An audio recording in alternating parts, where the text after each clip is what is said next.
What's up? Joe here, and featuring our special guest, Heather. Hello. Back by popular demand. That was Miss Lachey Resells. I have up her comment here. Joe, I think it's time to do another video with Heather.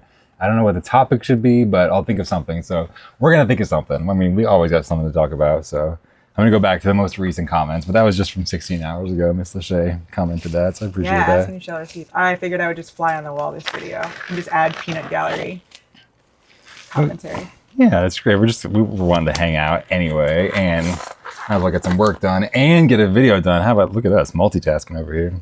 Yeah, okay, so it's 3 o'clock local time here, and from 3 to 4 every day, Joe normally takes a break and we hang out. But today has just been one of those days that everything feels scattered, and things have not felt like, you have not felt like you've been able to get work done. Yeah. A lot of interruptions today.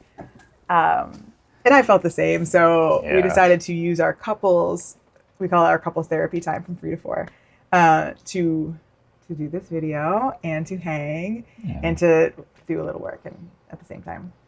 Yeah, Heather's been wrapping a lot of cables, which means I've been listing a lot of stuff. Get a bunch of GameCube controllers, Super Nintendo controllers, and now I have this absolutely massive bin of purely Nintendo controllers. Like old Nintendo. A couple joysticks, a couple zappers, but it's all NES, original Nintendo today. So that's what I'm working on. And I've got Wii power supply. Wii power supplies, which are a great replenishable. We have a lot, 5 that sells for I think like 20 plus shipping or something, or 25. And maybe we accept offers for 20.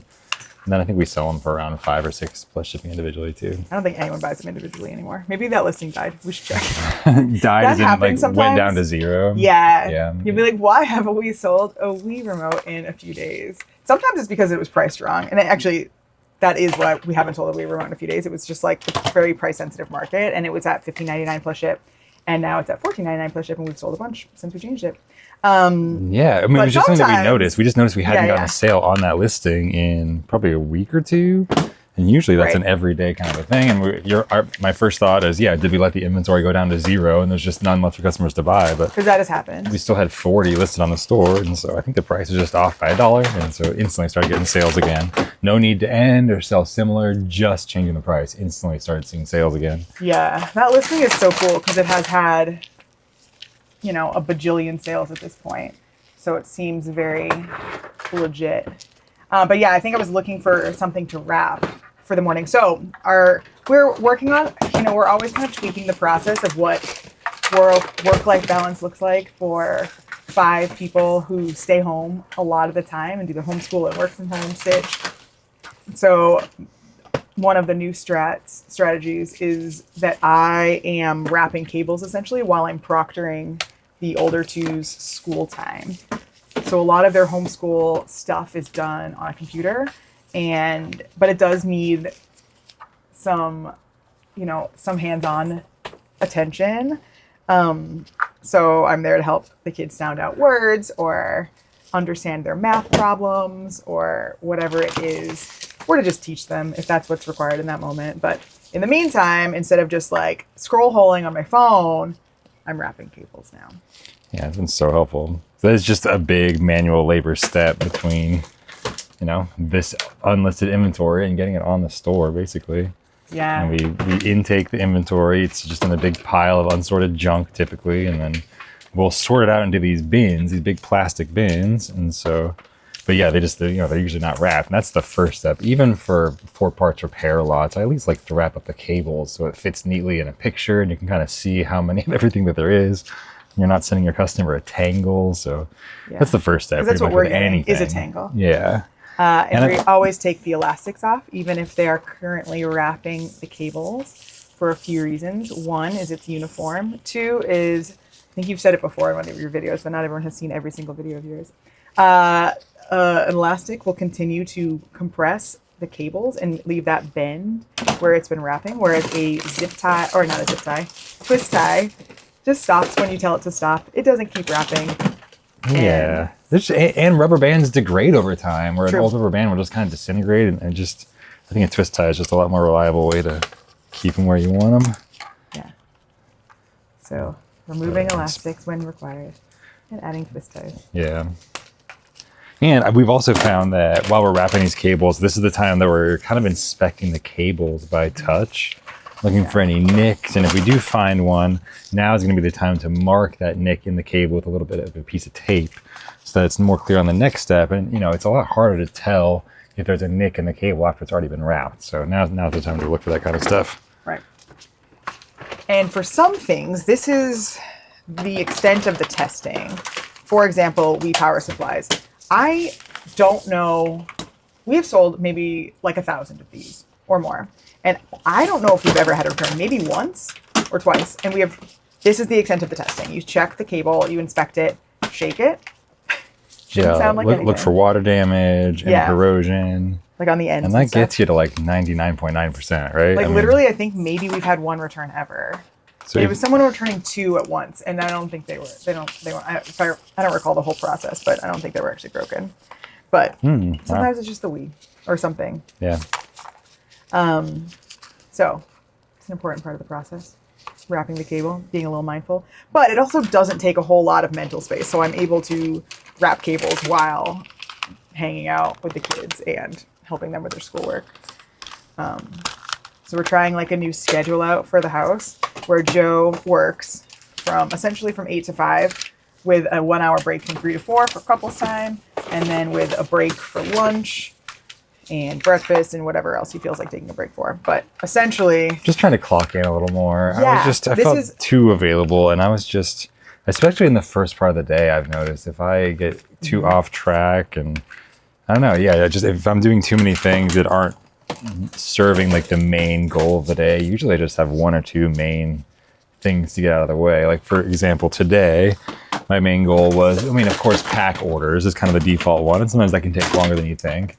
And then I had to write the curriculum for our kids' class for Monday, so I didn't have to worry about it this weekend. And I felt so much better once I got that big thing done, but it felt like it was until like 2 o'clock before I could actually start working on class stuff, maybe 1:30.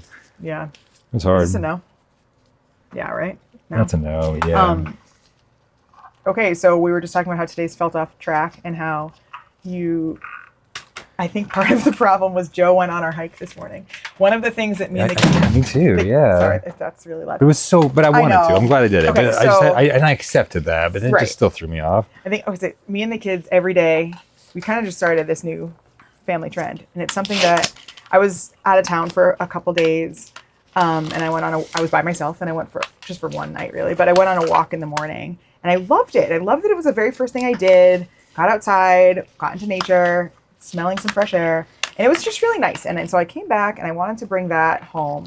So every day since then, except for Monday when we do co-op, we have gone on a hike in our woods. And it's really, you've seen the videos, it's right next to our house. Joe just is able to we can just walk to there and then go into the woods and walk for however long we want. So for the last week, we've done a 20 to 30 minute walk in the woods. And Joe joined us today on the walk. Yeah. It was so fun, but I think part of the reason I've had so many productive days in a row is because I've got a quiet house to start the day. Yeah, totally. And I get in the groove, and then you all come back and they're kind of tired, and then you got to start school. Yeah. And it's just been a really good pace. But I'm leaving this weekend a little bit for a little bike ride. So Joe's going bike packing for his birthday. His birthday's on Sunday, and he's going to go bike packing. Yeah, with the crew. It wasn't something that I planned, but there's this group that I follow on Instagram. It's pretty much like the only account I follow on Instagram. And they host these bike packing trips. So looking forward to it this weekend.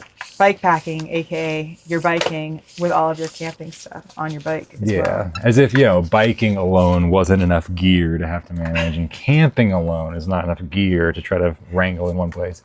You have to do both at the same time. So we're going to try to bike. It's going to be like 130 miles this weekend. But it's your second time with everything all loaded up. I'm bringing a stove with some noodles to heat up at the end of the day, and all my water and everything. So Joe heard that everyone likes to eat ramen, and Joe can't eat ramen, but he bought these fancy pho rice noodles to bring to feel like one of the cool kids. Well, last time I had a regular rice ramen, but the broth was not my favorite. So I'm looking forward to try this pho broth this time. It has garnish and all these. It has like a seasoning, like a pouch. Yeah, I like that. You put in the water.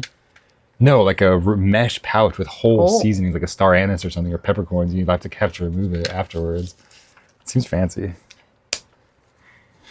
Obviously, Joe doesn't eat a lot of ramen, so it seems so fancy. Wait, it has a spice pouch. That does seem fancy. I do whenever I get a nice ramen that has the oil pouch as well as the spice pouch. You're like, oh, Stop. Yeah. You spoiled me. It did have a hoisin sauce too, but it had wheat in it, so I had to leave it out. So yeah, so Joe's been clocking in 8 to 4. And part of this is also inspired by your bestie, Ethan Lupo, who is a big proponent of clocking in and out and not just letting your business take over your life. Joe, and not everyone has this problem, but you do, where you tend to err on the side of like free time should be treated like it could be productive time. And which can be damaging and hard when you are the only, or you're the primary, pretty much only employee. I'm helping, but like, we'll see, I just want our business to succeed. So I feel like everything I can do to make that happen just helps us as a family unit. But you do the lion's share of everything, except for like maybe finances stuff. You do. I'll talk about my do. Yeah, these are so fun. We got an NES 4 score. Oh no, is that too much? It's like I'm hanging out with the little kids. I just love it. The name of this is a pun. I always forget that the 4-player adapter for NES is called the 4 score. It's such a nerdy pun. That's so great. Sorry, I threw you off. Should we read some comments? Now Yeah, I just, when I'm nervous, I giggle. completely ruined the vibe and your flow and everything. I figured, I didn't eat all day, and then I ate a huge lunch right before we started recording. So that's going to be really good his for coffee hard. Energy levels. Yeah, I'm going to be really steady, stable, and cogent, I'm sure, this video. Yeah. At least it's silent laughter, man. I'm going to be getting the giggles on YouTube. I know. You have such a loud, beautiful voice, but you do laugh pretty quietly. It's funny. Yeah. Gotta keep it together. Oh my God. I saw this clip of Ariana Grande doing an interview, and she went down into this deep version of her voice for just a second, where she was kind of like, and then she immediately brought her voice right back up to like full soprano mode, because it usually talks way up here. But I think her normal speaking voice might be low, but what people in the comments were saying was that vocal coaches will tell you to do that to preserve your voice. I was going to say that. I think that I've heard that she does it for voice preservation. Yeah. So interesting. But like her voice actually, because you have a voice that naturally can have a lot of bass to it, but you can choose to speak however you want. Yeah. I think some people, I actually saw a TikTok or YouTube short, I think, of a guy who had a similar thing where I think his mom told him he needed to speak more respectfully, and he was speaking way up here his whole life, and he never let the bass into his voice, and he like realized he actually had like a different speaking voice than he thought if he wanted to. I mean, it's not like one's better than the other, but it's interesting that some people adapt in certain ways. Yeah. I'm so not an actor, I think, but I'm just like fascinated that people could have different voices, I think. Like on the like watching interviews with like Tom Holland when he like instantly does his Spider-Man voice and he just like shifts from British to Brooklyn like in a second. Yeah. I can't do that. Okay, first of all, you are actually really good at doing voices. Joe is an excellent bedtime reader. Joe has pretty much done bedtimes for the kids for their entire life. Well, that's not true. Well, like, no, basically though. But a lot of reading. We've read a lot of books. And they don't want me to read to them ever. Last night we were in the car driving home from your parents' house, and we're like, oh, we could read a few chapters of this book you guys are loving so much. And they're like, can Dad read it? And I'm like, no, he's driving. Not while I'm driving, unfortunately. And they're like, okay, then skip it. Skip it. Ouch. I know. But I don't mind because I don't necessarily want to do bedtime. I'm with the kids all day, and it is nice for you to get that time. They love it. Yeah, that's awesome. So I'm not trying to step on your toes there. But yes, Joe can do plenty of voices. Oh, I love your many things. I love audiobooks. I've listened to podcasts since they were called podcasts, since before. Since they were called. When Leo Laporte was trying to call them netcasts for a while. You also spent your childhood also reading to your sister. Yeah, that's right. Yeah, true. Yeah. I mean, a younger childhood was my mom reading to all of us and me lying awake listening. And then, I had an even younger sister who's 12 years younger than me. And so I was able to read to her as she was growing up. That was fun. I'm looking forward to doing that with the kids and reading Harry Potter and all those. Harry Potter's going to be great. But I don't really do voices. I don't know. You I have definitely do voices. characters. Well, sometimes. I guess I do. 100% do voices. Yeah, I don't know. Remember? I'm not like Dragon Slayer's Jim Carrey Academy? over here. Like No. it's very muted. But it's sometimes in my head, I'm like, okay, Because well, they'll be like, that wasn't this Mordred's voice. character That was is- Wigloff. And you'll be Yeah. like, oh, God.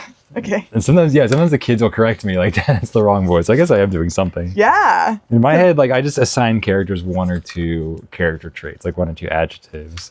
Like this person is a fast talker or a slow talker, or they're anxious or they're angry or whatever. And I just kind of like do my normal voice, but slightly angrier or slightly slower or whatever, depending on the character. Toothpaste? I think there's like toothpaste on Ew, it. you do smell it? Oh my God. I don't think I've ever smelled something from It these was bins. like, okay, so I'm not wearing gloves. Joe has extra large gloves, and I didn't feel like going to go look for the medium sorry. I gloves. should have found. Did you want them? No, You can pause. it's fine.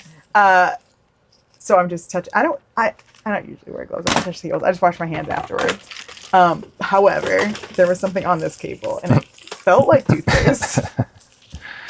It didn't really smell like toothpaste. It smelled pretty neutral, but we'll just say it's toothpaste and just wash our hands afterwards. Look at you speaking in the royal we here. Yeah. I upgrade. I think I finally used up all my old blue gloves, and I get to upgrade to these, which are The like, nitro. and they're Nitro? thicker. These are Nitro. 6 mil. I think the other ones were 4. They're a little thicker. I think they're gonna last longer. I'm excited. When you nerd out about gloves, I'm like, yeah, I used my case of 1,000 gloves. I get to move on to my next case of 1,000 gloves. Exactly. Should we do some comments? Yeah, we've gone a little off the rails. I don't think anyone cares about any of this. This one's totally messed up. I was just gonna say, I think I have another messed up one, and I am such a cheapo. I'm gonna take the zip tie off the. I other noticed you were end. recovering the twist ties. That is great. Work smarter, not harder. Work harder and smarter. I don't know which that is. See, now I'm touching my face. Like as soon as I said I'm gonna wash my hands because it was a little gross, I like had this like, oh no, my nose is itchy. Do you want gloves? Nope, it's fine. Stop asking There's because cloths then it over makes there, me too. feel worse. No, you're right. I'm sorry. I don't mean to point it out. Okay. Yeah, let's do this. I'm gonna note the time. What I meant to do was note the time. Wait, are we Because I had gonna to quit? restart. No, I'll just restart. Note the time. Restart what? 17 minutes. My screen recording stopped, but now Okay, it's so now I up can again. scratch my nose. It's 17. And nobody's gonna know. 27. No, there's no cuts.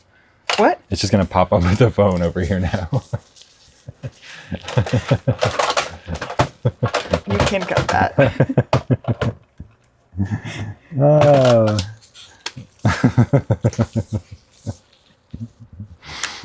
It's not bad. It's fine. Live your life.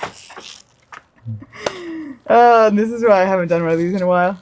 It's too nerve-wracking. And Is you it have a really nerve-wracking? nice internet version of the internet Oh man. that you hang out with here.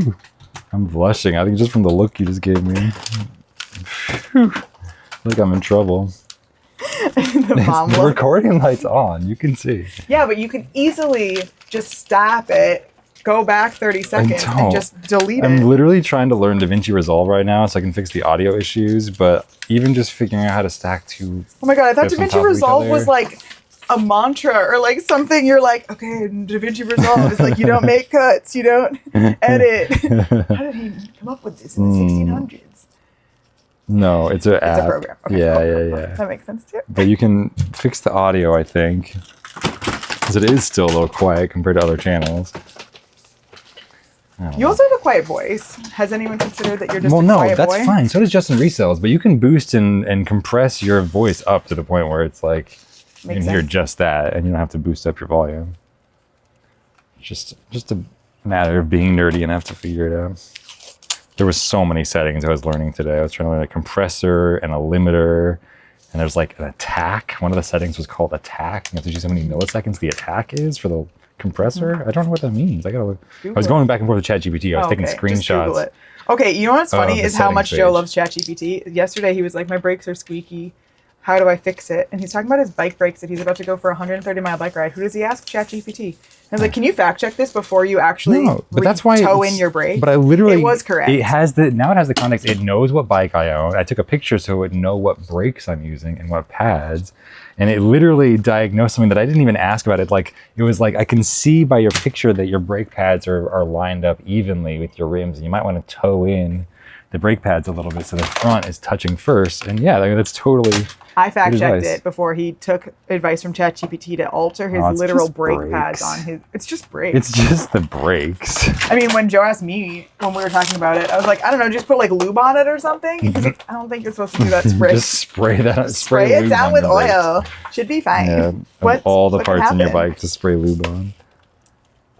But then the internet said you could. So I'm just saying, you could. Probably not the best idea.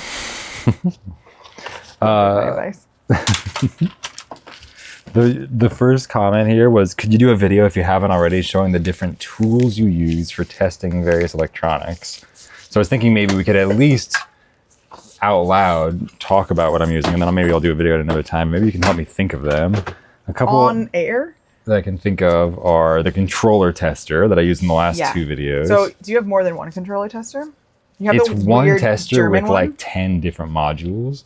And then the way that I test everything else But is you do the internet one. everything else more modern than these retro controllers that plug in with that controller tester. You can just plug in via USB onto your computer and just pull up a controller testing page. So and for that old almost always works. controllers, you use this weird, cool European thing that you had to buy special on the internet. Yeah, it was a couple $100, yeah. And then each module or whatever it was more money. But again, it just enables you to test things that wouldn't otherwise be tested. So for controller testers, those are the two resources you use. Yeah, just my computer, and I just plug it in via USB. Sometimes there's adapters. They're like, for example, there's a weird one with the original Xbox controllers. There's not a module that's accepted on that retro controller tester, but it doesn't necessarily support USB. But you can buy a USB converter cable, like an adapter, that plugs your Xbox controller in one side and the other side is a USB plug. That plugs into your controller. There is a fairly lengthy driver update. I avoided doing it for so long. It's such a pain in the butt.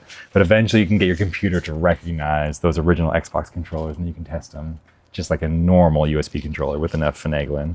And then starting with Xbox 360, those are natively supported by Windows. You can just plug them in and they work right away. Sorry, I'm boring you. I know. I was trying to hide that so That's so bad. funny. No, it's great. I did space out a little bit on all that stuff, yeah, it's but fine. hopefully it is helpful to people. I also use a remote tester for TV remotes. There's this little device you can turn on and then you just point your remote at it, and when you push a button, it beeps. And that verifies that at least the transmission is being sent out of the remote control. Can you use your phone? So I use that all the time. You can use your commented camera. that said he used his There is some way to use your camera and you can see the flash of light as well. Of that, I think it's an infrared blast. I just haven't found that to be as reliable. This thing literally just makes a beep every time you push a button, pretty much instantly. It's just instant feedback, and you can test all the buttons on the remote controller so quick. So I really like it. That's on Amazon. I've linked that before. I think it's linked in the description, actually. And a lot of the testing is just you testing it. You have a station where you have everything kind of set up for all the different consoles. Yeah, okay, yeah. See, this is starting to sound like a whole video, right? So yeah. That's what I thought it was. I have This four is a whole video. screens. I have 4 screens, and then I plug in all my cables into that, and they're all kind of coming out from the bottom, and then I can plug in a console power supply and a console video and try to get an output on one of the screens and then test it from there. And then I have little boxes set aside for each console, or drawers. So Yeah, you these pull out things the back drawer, there. and that'll have any more cables that I might need to test it, a memory card or controllers. 2, and then the controllers that I need to test for each console. So Yeah. it's quite a collection. I mean, it's not that's not automated. It's a lot of just manually just getting all the controllers, and also games. I need to keep a couple games. Oh, that sounds bad. That sucks. I just finished wrapping both sides of it, and I should have shaken it first. This one's so weird. Have you seen this one? No, I've never I seen think that. this is broken, Literally but it has never. 2 ways to use the D-pad. You can move this little circle around, or you can push it as well. Why did they do I that? don't know. They're just trying something. This is that NES Max controller, I think. And it's got this movable circle in here. I think it's supposed to be spring loaded, I think. That can't be right. It's just loose. No. Floating around. This is how many years old now? I think 20? they're late 80s Okay, stuff. so Old. 40. Yeah. Yeah. As This old is as 88, we yeah. are. You're almost as old as we are. Yeah. It's fun. So for testing, you don't really test video games exactly, but you do have your cleaner that will resurface, light resurfacing. Yeah, I do a light resurfacing on all of them. If there's any question, and then I do a really close visual inspection of the bottom of the case. Or sorry, of the disc. And if you sold video games long enough, by looking at a disc, you can get a pretty good idea. If I'm at all questioning, if there's at all anything visually that gives me pause, then that is worth testing, of course. Especially if it's a game that's worth a few dollars. Yeah, I shouldn't really be spending. Yeah, exactly. It's got to be worth my time. Yeah. I'm always open to selling untested stuff as well. I struggle with the untested stuff, right? So you sell things as untested, but then people will return it because it doesn't work. Even if you sell it in the parts repair category as untested, you're still getting returns, like semi-regularly. We haven't had that many returns lately, but it happens, right? I haven't seen a guitar coming back in a while. Not a guitar. Someone recently returned something else you had sold as untested for parts repair. It was like one of those like retro bits, like you put SNES or NES and they can play both kind of thing. Oh yeah, well yeah. And it's just like, it's kind of a pain in the butt to test it, totally. So you just don't. So you just price it cheaper and then sell it as for parts repair and untested, but then they return it because it's not working. Yeah. And it's kind of the worst of both worlds because you sold it for cheaper than if you had just said it was tested, and then you still are ending up with a return. For me, I'm like, but I still only spent a few seconds on it. Yeah. And it's like you can't win them all, but there was a % chance that it would have been a profit, and I will take that in as data. And if I keep getting a certain type of item back as a return for whatever reason, then reevaluate. Did you already finish your bin? Yeah. Well, a lot of it was pre-wrapped. I don't know. I got towards the bottom. And it was a lot pre-done. Yeah, it's interesting. So, anything else testing related? My phone turned off again, unfortunately, but that's fine. It's actually better. It's more reliable when it's short clips. Camera. No, it's gonna be the red light zone. Not a red light. The red thing right there. All right. Testing. What else do you test? You test. I think I have all the batteries. So a lot of things you just need batteries. Oh yeah, like we test plug them in. The controllers, like all of the controllers or like the Wii's and stuff. You just like check with batteries, and you can do a pretty good visual inspection on those too. Yeah. And that retro controller tester does test the Wii accessories, the wired ones. Okay. Yeah. All right. Where are we at? We're at 27 minutes now because I have to start recording again. Okay. So I think it was at 17 minutes before, right? It was. Okay. It was. All right. So then what? Where else are we? Connie Garza says, "Oh yeah, I'm not sure, but the volume is still low." Yeah, I'm working on it.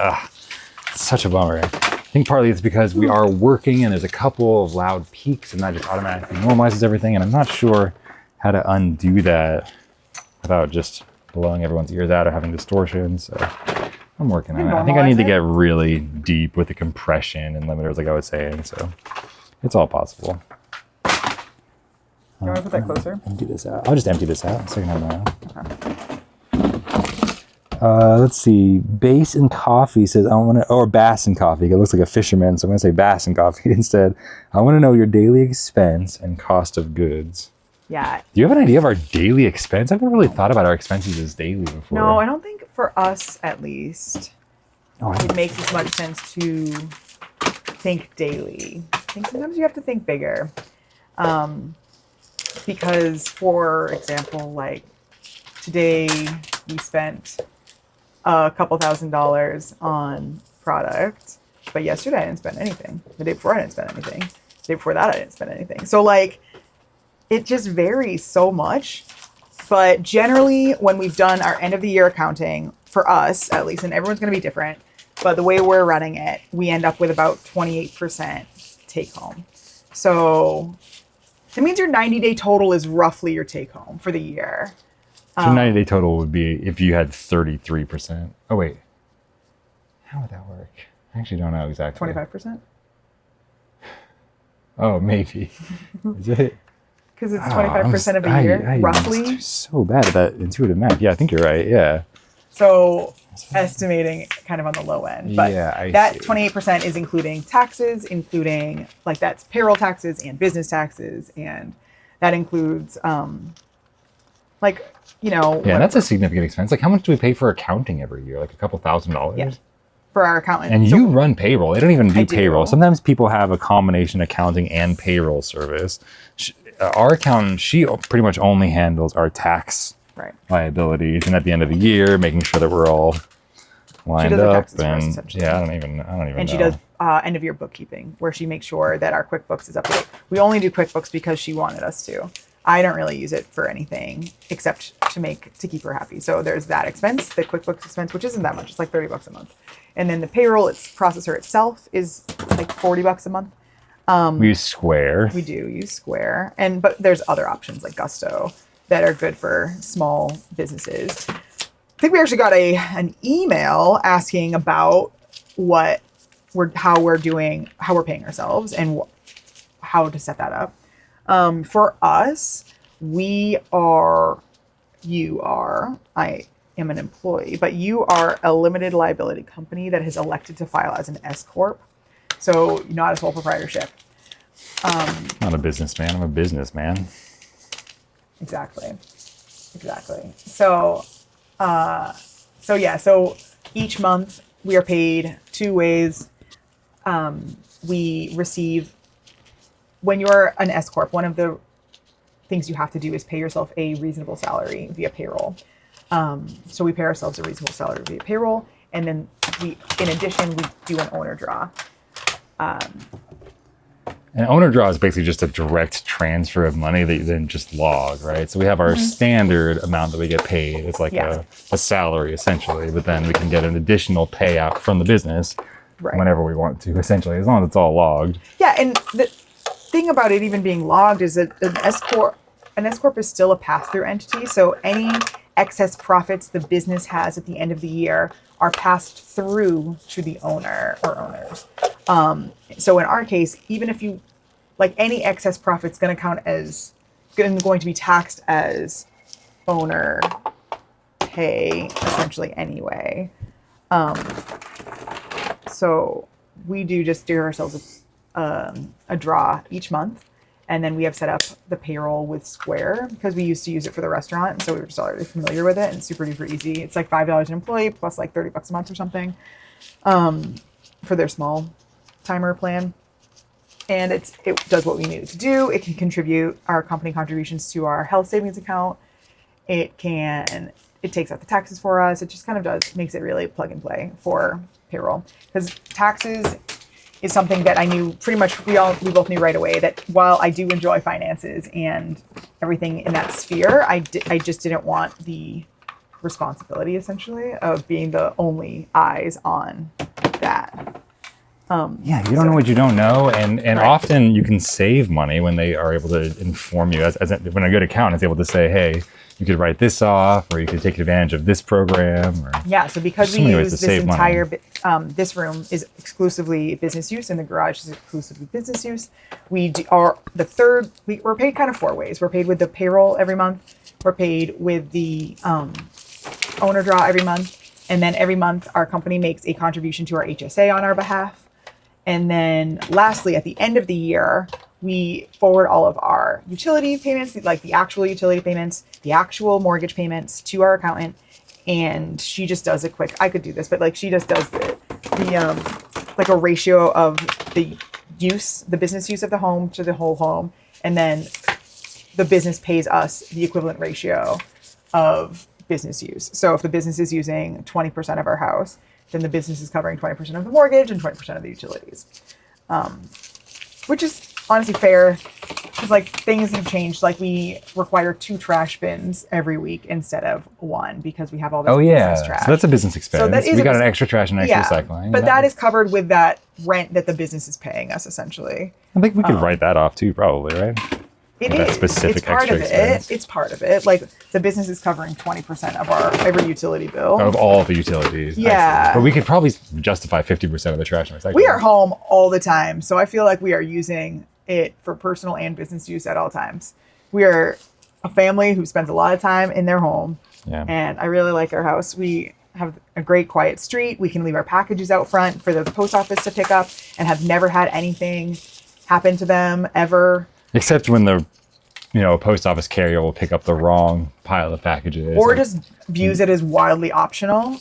I'm not going to Oh, gripe yeah. about too much because Joe never complains, but I complain sometimes. That's fine. And our regular post office worker is the best. Absolutely, he's incredible. Pretty much every substitute post office worker views the package pickup part of their job as optional. And so, like, it did have big consequences last year during Christmas when there was a lot of substitute drivers and they weren't picking up our packages for 1 or 2 days in a row. And then on that third day, I'm just going to bring it to the post office because it's been too long, right? But our metrics were being hit with late, like we were at risk of losing top-rated seller status simply because our packages weren't arriving on time because they weren't being scanned in on time either. And that was like, I mean, we're relying on them to do what they say they'll do, which is pick up the packages, and sometimes they do. Most of the time they do, and sometimes they don't. But we do live in an awesome street where we don't have to worry about like porch pirates at least, which is nice. And it kind of made the decision to try to figure it out with the porch pickups. Yeah. Because the benefits are so great of safe productivity. That's just one less thing to have to be doing when you get distracted and you're driving and you're in traffic, and there's all that can just take you off track. And I'm just recognize how important it is to just try to reduce that to zero if possible on a daily basis. Any of those things. When we first moved in here, well, no, okay. I was just gonna say when we first moved in here, we did try it out. Yeah, we should have kept trying. We didn't keep trying because they weren't reliable on picking it up. No matter how many times you scheduled it, they weren't picking it up. No, I don't think I tried that hard. We tried it like 3 times, and that was enough because we were like, this is our business. We didn't have that trust yet either because we had just moved here. Yeah. So anyway, we dropped packages off Monday, Wednesday, Friday, every day, every week for like 3 years. Time. That did 4 that years. same drive. Yeah, and it's 7 minutes away. So it was also like, this isn't bad. Like, we can do this. But it's saving that essentially like hour plus a week to do anything else with your life, anything else in the world. And it is nice to have that time. You just need to drop them outside and they pick them up. UPS is so consistent. They're great. Has anyone else noticed that UPS prices are beating USPS on like 8-ounce packages? It's so weird to have all these tiny smalls. I think Pirate Ship, they're getting special pricing. I'm seeing huge swings between eBay, people who UPS. use eBay for shipping. Are you seeing that for 8-ounce packages that they're getting shipped UPS? No, it's not the same. And the same with the big guitar boxes. I'm getting really competitive prices from UPS, but only through Pirate Ship when I type in those dimensions. So there's been some new negotiations, I think, between Pirate Ship and UPS. And right now, it seems like a lot of the prices are better on Pirate Ship, just for what it's worth. Yeah. I do a lot of comparing, especially because the only way I can get FedEx pricing is through eBay. So I get the chance to compare both. So. But we very seldom even look at eBay for pricing, unless it's a guitar, because those often do go FedEx. Yeah. Or something similar, big and fluffy, not super heavy. But yeah, I'm interested to see, because USPS prices are going up, what, October 14th? Something like that? I think it's sooner than that. I'm not sure. It's soon, but maybe October 4th? I don't know. I think it's maybe this weekend. Something else we've noticed that is annoying, but what are you going to do? I mean, I guess we could talk about what we did.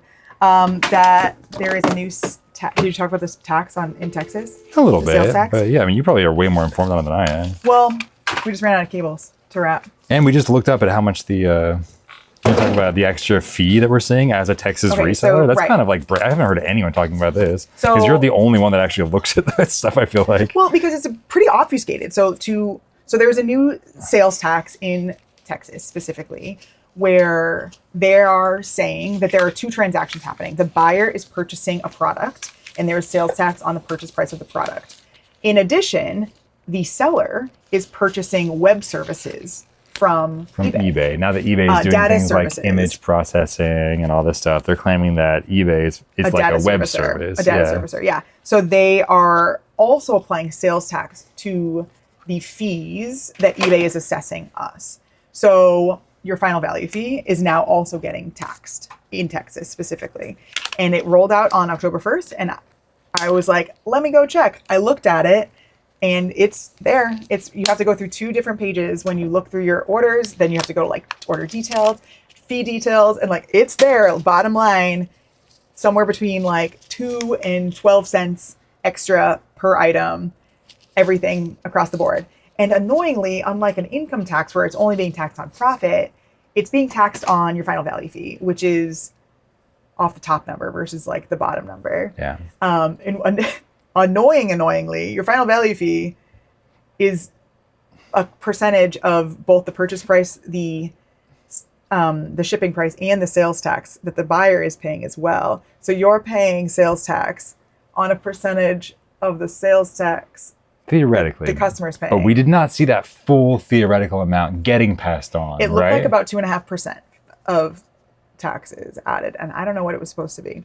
Oh, I thought it was only 1%. No, 2.5. But I thought it was supposed to be 6.5. So it is less than I was anticipating. That's right.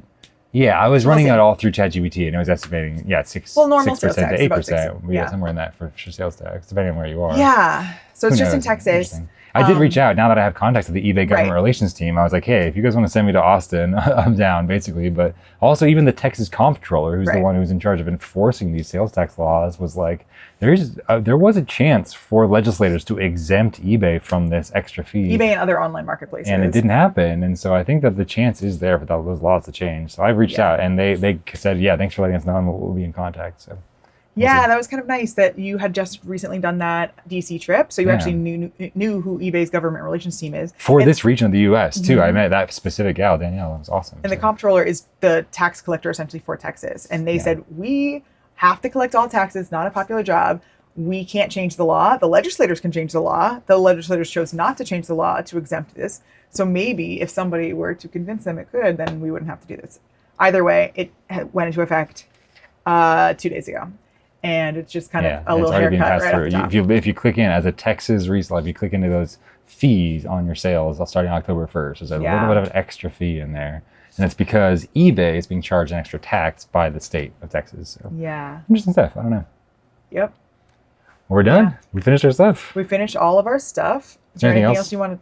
Jinx. Double jinx. Were there other comments you wanted to talk about? I mean, we're maybe. Just kind of getting going, but we could. Yeah, but it's 4. I mean, we did it. Is it? Oh yeah, 4. Great. Yeah, we did it, and we got our job done. Great. Well, we can just do this again sometime. Yeah, because I feel like we had more. We have so much to say. You can always screenshot comments. We can refer back to. It's like infinite source of content. Yeah. Great. This is so fun. Yeah. There's no wrap up at all. Just we're done. It's 4:00. We have to go start making dinner. Yeah, that's how I do it. You got to end it quick, like a Beatles song. You got to leave one more. Yeah. Yeah, that says the guy who has 3.5-hour YouTube videos. I know. I'm not trying to fluff it out. I mean, yeah, we'll see. That one was funny because you had a goal of listing $2,000, and then it was like 5. It was family time, and you were like, I got halfway through that video. Yeah, I knew it was going to take a few hours. I didn't finish it. Just did not get enough quality hours of work in that day, so it was like 2 days of work compressed into one video. Yeah, that's so long. Yeah. But this one's a little more reasonable. 42 minutes. All right, cool. Thanks for joining me. Yeah, well, it was fun, and thanks for having me on. Maybe we'll do this again sometime. Hey. The best. Yeah. Peace. All right, bye.